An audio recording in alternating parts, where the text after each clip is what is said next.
The window of Miss Darmon's room looked out onto Broadway and its theatres.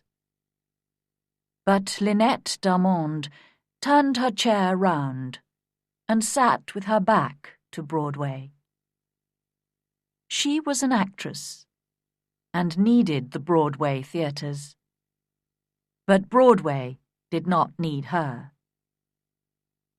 She was staying in the Hotel Thalia. Actors go there to rest for the summer and then try to get work for the autumn when the little theatres open again.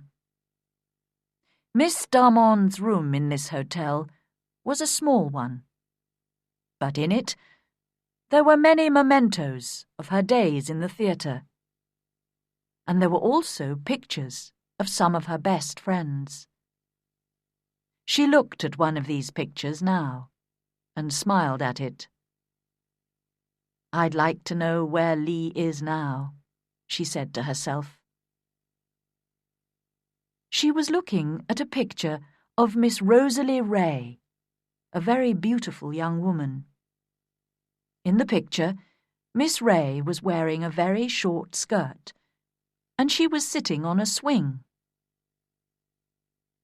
Every night in the theatre, she went high in the air on her swing, over the heads of all the people. When she did this, all the men in the theatre got very excited and stood up. This was because, when her long, beautiful legs were high in the air, her yellow garter flew off and fell down to the men below.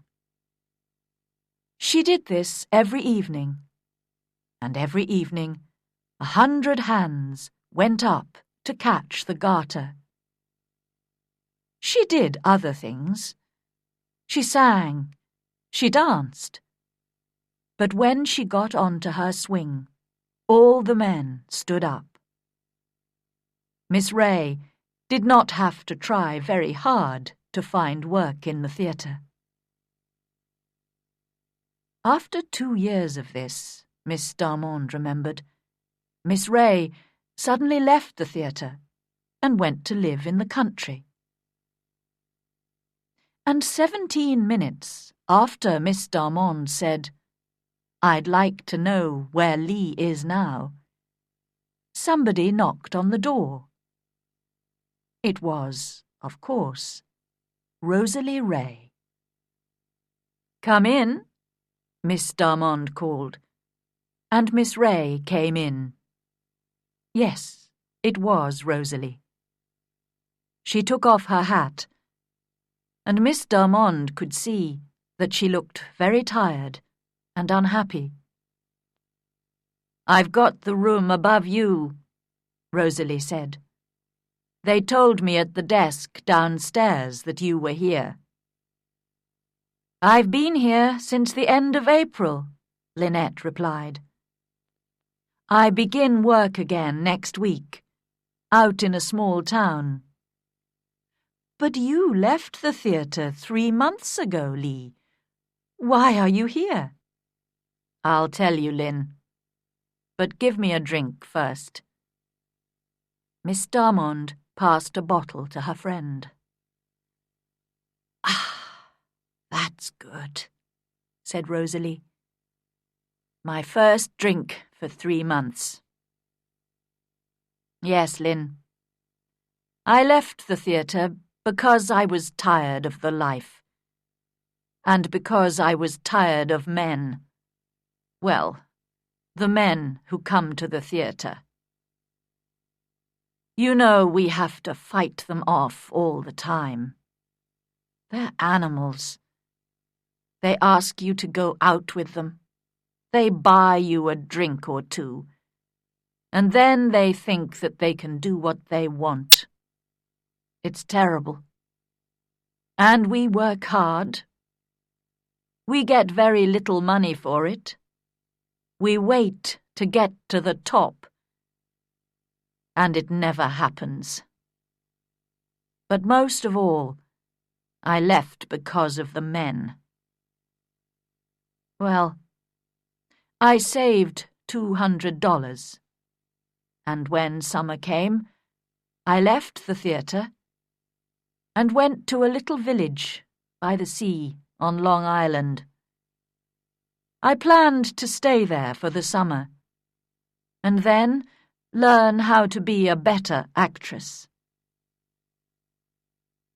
But there was another person who was staying in the same house. The Reverend Arthur Lyle. Yes, Lynn, a man of the church. When I saw him for the first time, I fell in love with him at once. He was a fine man, and he had a wonderful voice. Well, it's only a short story, Lynn. A month later, we decided to marry. We planned to live in a little house near the church, with lots of flowers and animals. No, I didn't tell him that I was an actress. I wanted to forget it and to put that life behind me. Oh, I was happy. I went to church. I helped the women in the village. Arthur and I went for long walks. And that little village was the best place in the world. I wanted to live there forever. But one morning, the old woman who worked in the house began to talk about Arthur. She thought that he was wonderful too. But then she told me that Arthur was in love once before, and that it ended unhappily. She said that in his desk he kept a memento, something which belonged to the girl. Sometimes he took it out and looked at it, but she didn't know what it was, and his desk was locked. That afternoon, I asked him about it. "Ida," he said. Of course, I used my real name there. "It was before I knew you, and I never met her. It was different from my love for you." "Was she beautiful?" I asked.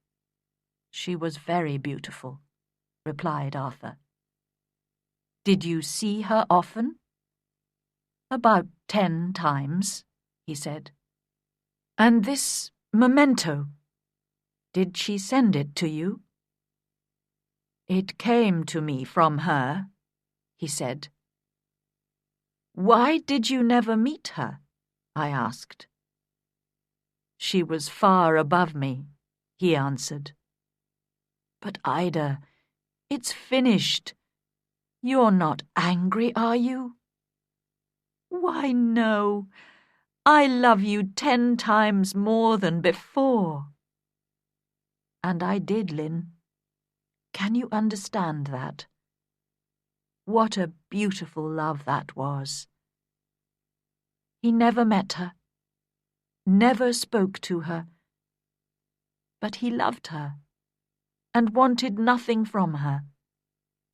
He was different from other men, I thought. A really good man. About 4 o'clock that afternoon, Arthur had to go out. The door of his room was open. His desk was unlocked, and I decided to look at this memento. I opened the desk, and slowly I took out the box and opened it. I took one look at that memento, and then I went to my room and packed my suitcase. My wonderful Arthur, this really good man, was no different from all the other men. "But, Lee, what was in the box?" Miss Darmond asked. "It was one of my yellow garters," cried Miss Ray.